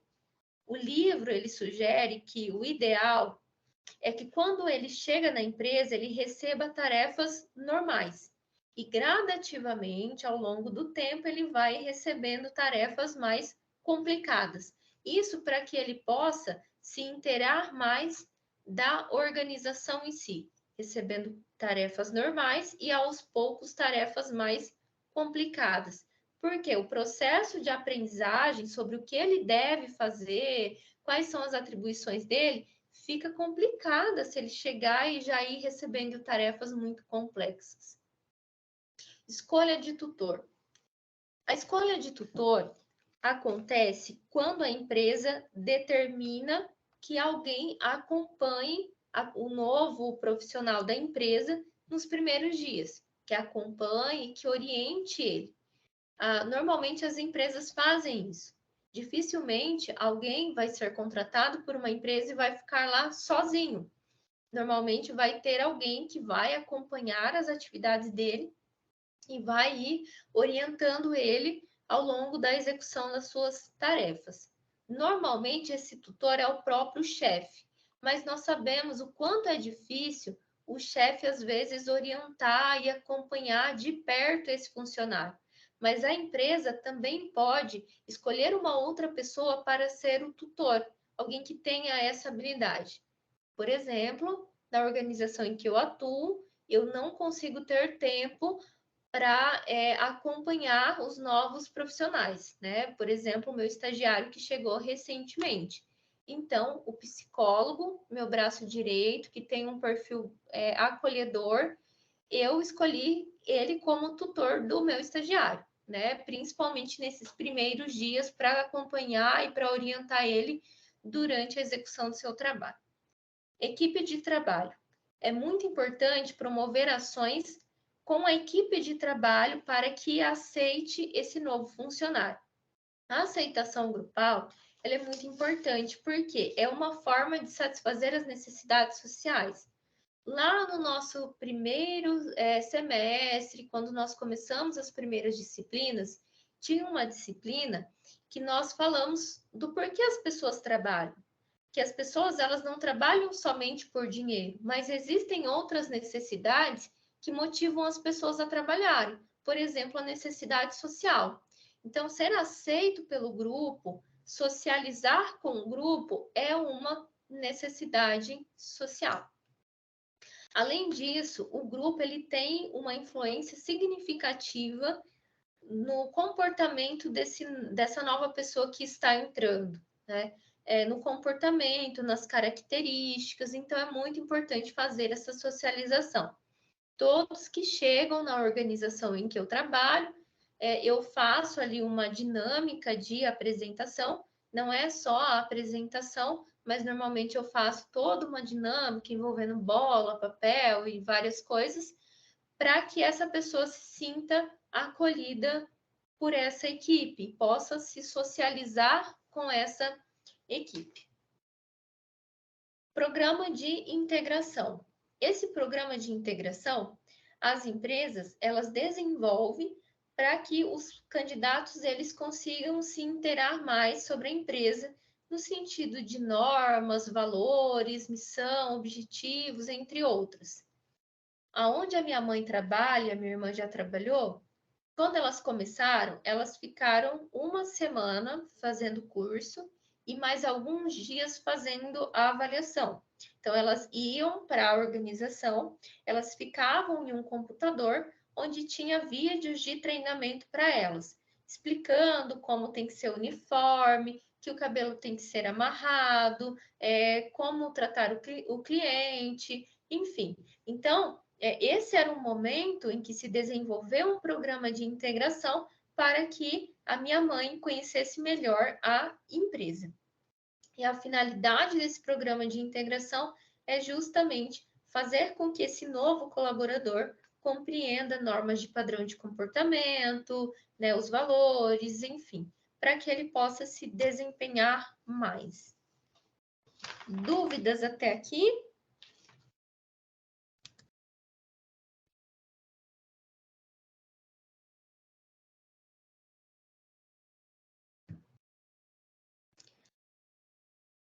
Estão entendendo? Está tranquilo, né? Sim. Então, primeiro vamos seguir naquela nossa linha. Primeiro eu recrutei, captei profissionais para participar do meu teste seletivo, recrutei. Depois eu criei critérios para fazer a seleção, apliquei técnicas de seleção, selecionei o candidato, escolhi o candidato. Depois eu inseri ele na empresa, tive cuidado com a escolha do tutor, tive cuidado com esse processo de adaptação, informei ele, né, sobre as questões gerais e específicas do cargo dele, então estou adaptando. Fiz tudo isso, o profissional já está na empresa, está se adaptando, então eu vou fazer o treinamento e desenvolvimento de pessoas. E é sobre isso que o livro ele vem explicar nesse momento, sobre treinamento e desenvolvimento. Bem, nós já falamos aqui várias vezes em vários conteúdos que a sociedade muda e vai exigindo que a empresa mude também. Por isso, é necessário que os profissionais eles estejam treinados, capacitados e qualificados para conseguir se adaptar à mudança e para que a empresa consiga se desenvolver e se manter no mercado diante dessas transformações da sociedade. Então, nesse sentido, o treinamento ele ganha bastante relevância. O treinamento ele é bom por quê? Porque ele transmite informações. Por meio do treinamento, as pessoas vão conseguir elevar os seus conhecimentos sobre aquilo que ela trabalha, aquilo que ela vende, aquilo que ela produz, as regras da empresa, né? Enfim, ele é bom porque permite o desenvolvimento de habilidades, então a pessoa vai conseguir se desenvolver mais as suas características, as suas técnicas, as suas habilidades de fato para executar o seu trabalho. O treinamento também permite uma mudança de atitudes, então as pessoas conseguem modificar os seus comportamentos, aquilo que não está contribuindo para o desenvolvimento da empresa, que está trazendo resultados negativos para a empresa, também pode ser mudado por meio do treinamento, e também o treinamento ele permite o desenvolvimento de conceitos. Então, eu sei a técnica, eu faço ali a técnica, eu também preciso ter abstrações, conceitos, ideias, e isso o treinamento vem possibilitar. Dessa forma, podemos entender que o treinamento, ele qualifica o profissional para desenvolver melhor as suas tarefas. E o processo de treinamento tem fases. Primeiro, nós vamos criar um diagnóstico daquilo que precisa ser treinado. Depois, com esse diagnóstico, nós vamos elaborar de fato o programa de treinamento. Depois que eu elaborei, planejei esse programa de treinamento, eu vou efetivar esse programa, colocar ele em prática. Depois de colocar em prática, eu vou avaliar esse programa. E é sobre essas etapas do programa de treinamento que esse tópico ele vem desenvolver. Então, primeiramente, ele vem dizer que as empresas precisam, quando pensam em treinamento, elas necessitam fazer um diagnóstico. O que seria esse diagnóstico? O diagnóstico é levantar o que necessita ser treinado. Existe alguma questão do comportamento da pessoa que eu preciso treinar ela para melhorar? Existe habilidades que ela não tem e isso precisa se desenvolver? Então, eu vou fazer esse tipo de levantamento. Fazer treinamentos do nada, sem um diagnóstico, isso pode ser prejudicial para a empresa. Então, a empresa ela pode criar programas de treinamento e que hoje não precisa ser treinado. Então, isso pode ser custo para a empresa e não um investimento. Ok? Diagnóstico, levantar o que precisa ser treinado. Existem métodos para se fazer esse levantamento, esse diagnóstico. E o livro cita alguns. Primeiro é análise organizacional, depois análise dos recursos humanos, análise da estrutura de cargos e análise de treinamento. Quando nós analisamos, né, quando nós realizamos a análise organizacional, nós vamos perceber se há necessidade de treinar no que se refere à missão, visão e objetivos estratégicos da empresa. Hoje a empresa tem missão, visão e objetivos estratégicos. No entanto, o meu funcionário ainda não entendeu qual é a missão, qual é a visão, qual é o objetivo estratégico. Ou ainda ele está indo na contramão de tudo isso. Então, aqui eu preciso fazer um treinamento. Quando eu faço essa percepção, eu estou fazendo uma análise organizacional. Ou se eu percebo que eu necessito treinar questões de comportamento, atitude, conhecimento e competências, não está legal o comportamento do funcionário, ele está tendo uma atitude que está sendo prejudicial para a empresa, ou ele não está tendo conhecimento necessário para aplicar aquela técnica, ele não está tendo competência para isso, então eu preciso fazer um treinamento. Quando a minha análise parte nesse sentido, isso significa que eu estou fazendo uma análise de recursos humanos. Ou ainda, eu preciso treinar habilidade, destreza e competências. O meu funcionário não está tendo habilidade para lidar com isso, não está tendo destreza para lidar com isso, então eu estou fazendo uma análise de estrutura de cargo. Quando eu preciso fazer esses treinamentos, quando eu coloco esses treinamentos em práticas, e aí eu vou avaliar esses programas, então estou fazendo uma análise do treinamento. Então, percebi que existe alguma situação que precisa ser treinada, fiz o diagnóstico. Implementei esse programa de treinamento, eu vou avaliar, vejo que o treinamento não deu certo. Então, estou fazendo uma análise do treinamento. Então, vamos fazer o treinamento de novo. Mas, enfim, então, diagnóstico, levantar o que precisa ser treinado. Análise organizacional, quando se refere a treinamentos para melhorar a questão de visão, missão e objetivos estratégicos. A questão do treinamento para melhorar comportamento, atitudes, conhecimentos e competências, então análise dos recursos humanos. Treinamento para melhorar habilidades, destrezas e competências, análise da estrutura de cargo. Quando eu preciso avaliar, né, a questão do treinamento, né, para verificar se ele está sendo de fato ideal ou não, análise do treinamento. E existem alguns meios que me permite fazer essa análise. Então, eu nunca vou fazer essa análise do achismo, né, de julgamentos que não são embasados. Eu preciso ter algo que me dá esse fundamento para fazer essa análise.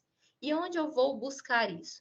Eu vou buscar indicadores do relatório de resultados, das avaliações de desempenho, das pesquisas de clima organizacional, do planejamento estratégico e operacional da empresa. Então, esses são documentos que me permitem avaliar, ter indicadores que me mostram como está a empresa no momento e o que precisa ser treinado. Então, é dessa forma que eu faço o diagnóstico. Ok, fiz o diagnóstico do que precisa ser treinado.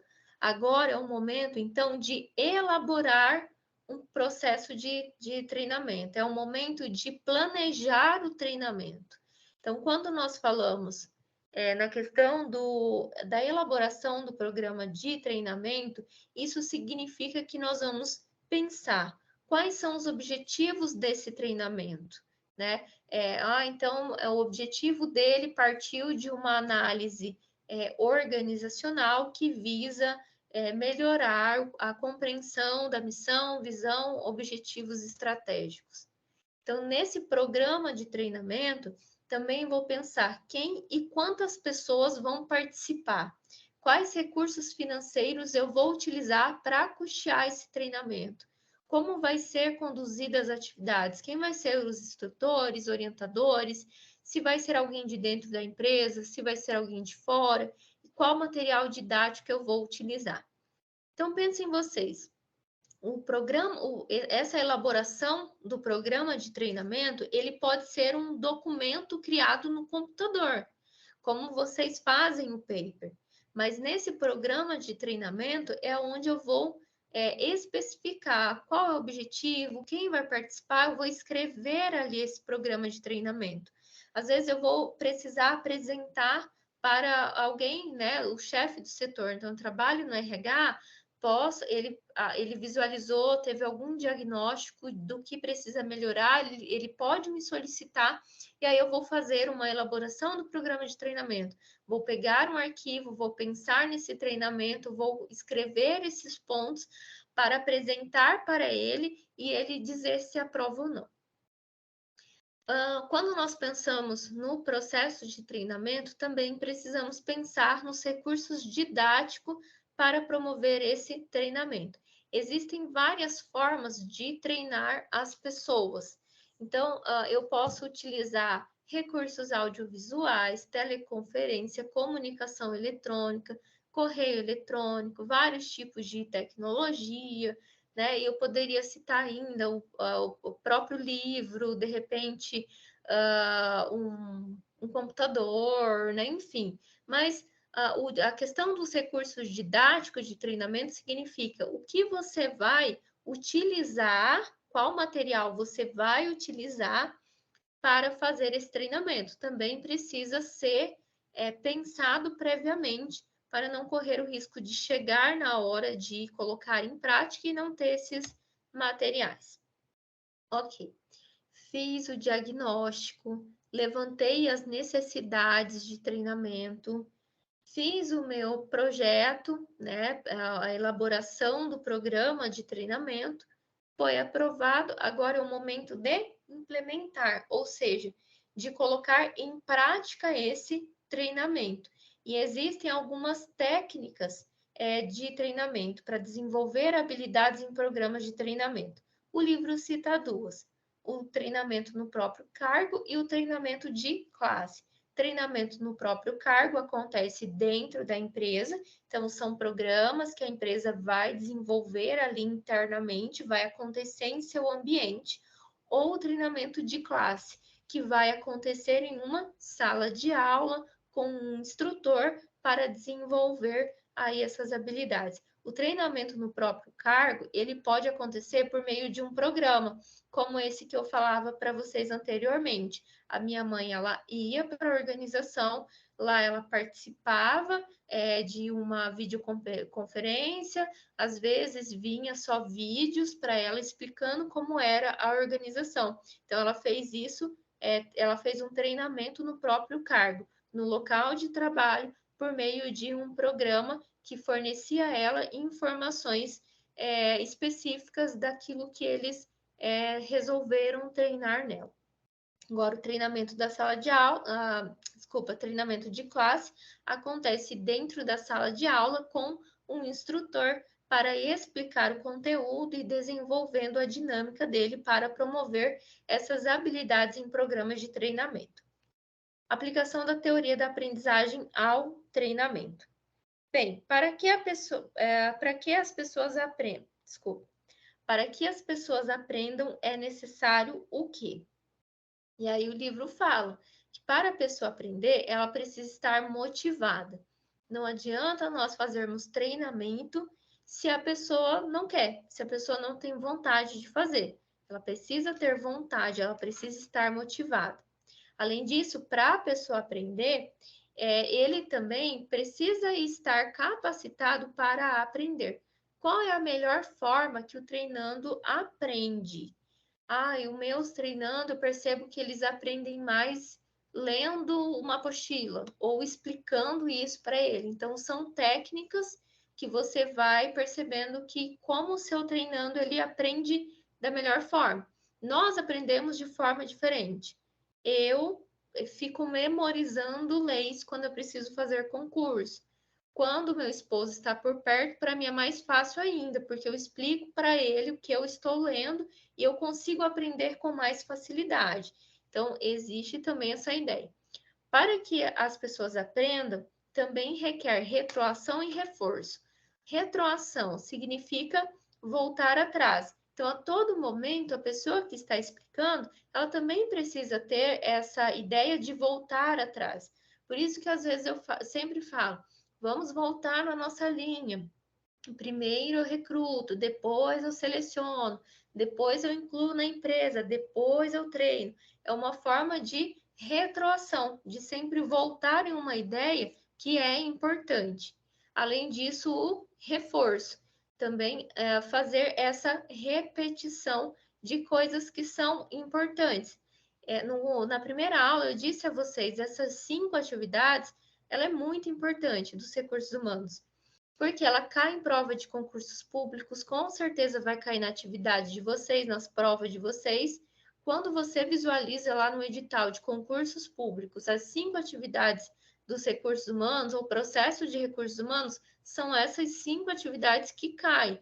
Então, a gente precisa estar a todo momento reforçando, colocando estrelinha, falando, repetindo, para a gente fazer essa técnica de reforço.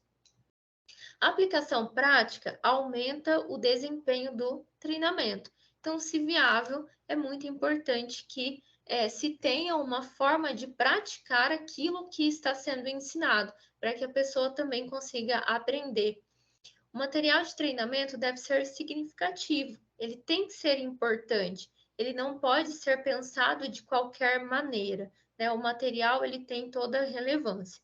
O material deve ser comunicado com eficácia. Então, não basta apenas escrever ali, é preciso ter uma comunicação e uma comunicação boa daquilo que está escrito.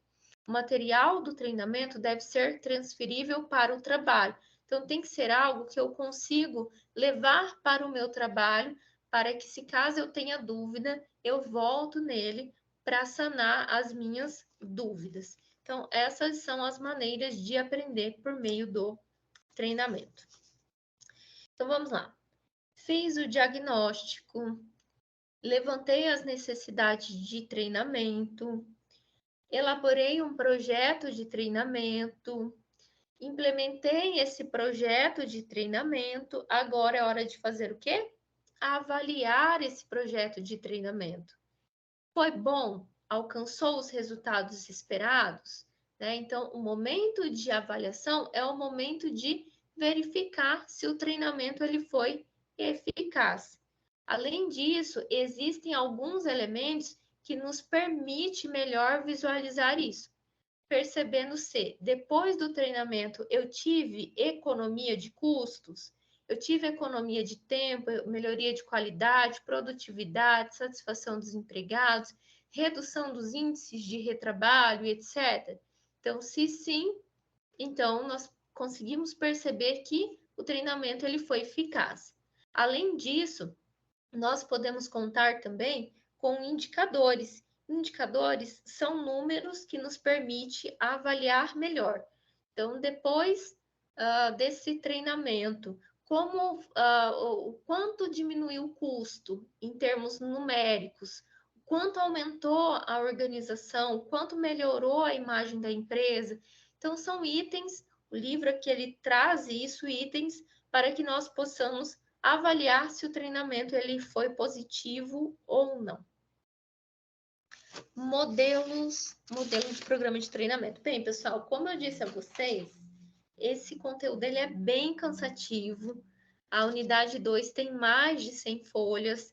Eu estou, inclusive, dividindo em partes para que vocês não fiquem tão cansativos. Então, eu vou tentar explicar da melhor forma possível para que vocês também aprendam, mas eu vou deixar um pouquinho para a próxima aula para que vocês também não fiquem tão cansados assim, pensando que na quarta aula nós temos um pouquinho mais de tempo. Mas vamos lá, o último tópico eu prometo. Modelo de programa de treinamento e desenvolvimento. Então, pensem em vocês. Até aqui, nós estamos estudando sobre as atividades básicas dos recursos humanos, inclusive do treinamento. Nós acabamos de estudar a questão do diagnóstico, a questão da avaliação do treinamento, da implantação do treinamento, enfim. A ideia do livro é que vocês possam entender isso melhor para que vocês possam construir o seu próprio programa de treinamento. Se nós tivéssemos mais tempo, nós poderíamos fazer essa atividade prática, né, de vocês olharem para a empresa, elaborar um programa de treinamento e apresentar. Mas o nosso tempo, né, com relação à quantidade de conteúdo, ele está bem pequeno. Mas, enfim, a ideia aqui é que você, de fato, conheça na prática como se dá esse programa de treinamento, porque o livro ele traz para vocês um exemplo de programa. Desculpa, não é de treinamento, é de treinamento. Treinamento e desenvolvimento, isso mesmo. Estou olhando outra folha. Mas vamos lá. Então, o livro ele traz para vocês um exemplo desse tipo de programa.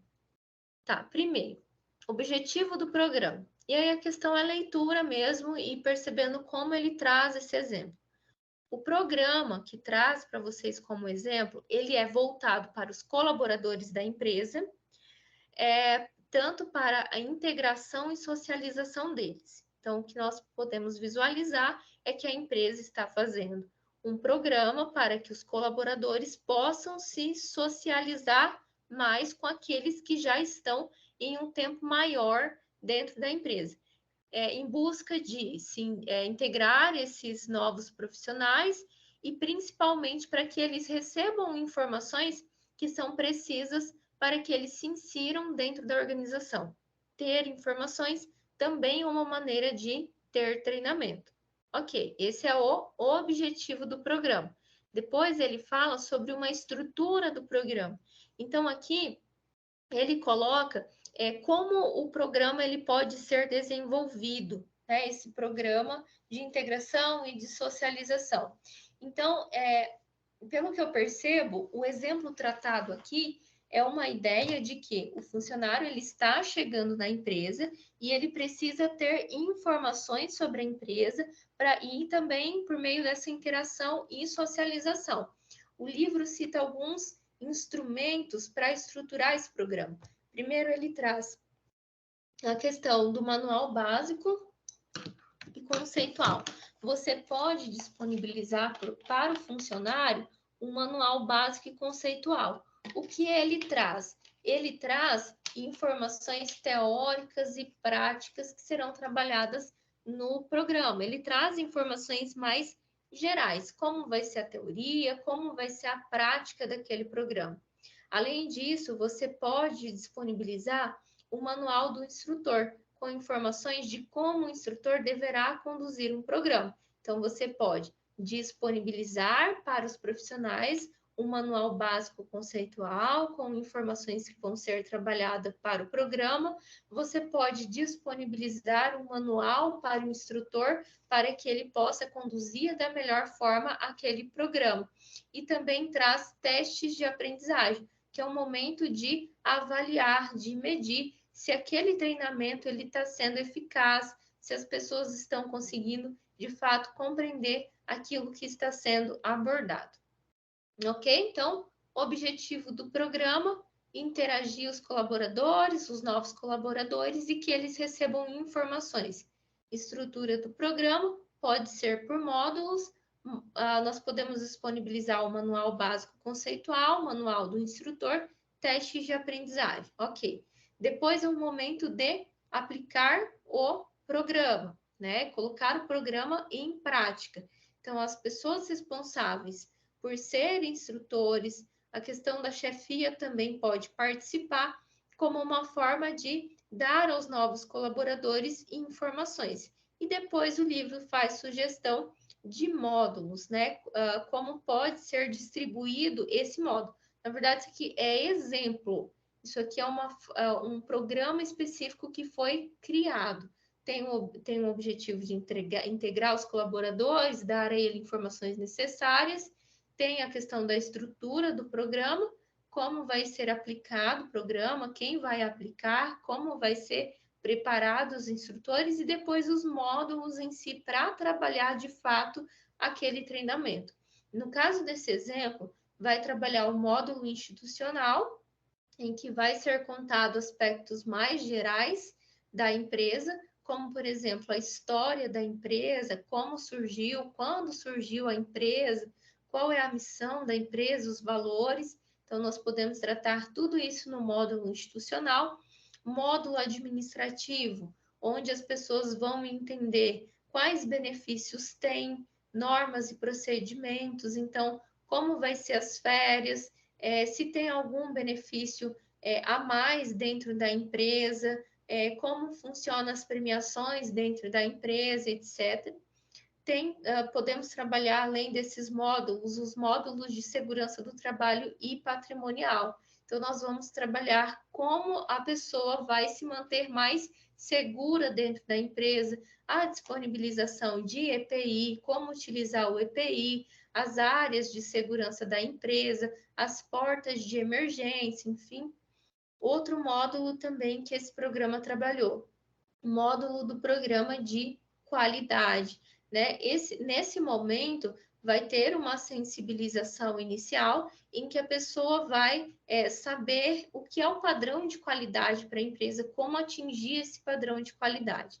E também depois, por fim, nesse treinamento de exemplo, vai se trabalhar o módulo Noções Básicas do Processo Produtivo, onde a pessoa vai entender de fato o que ela vai fazer e como ela deve fazer.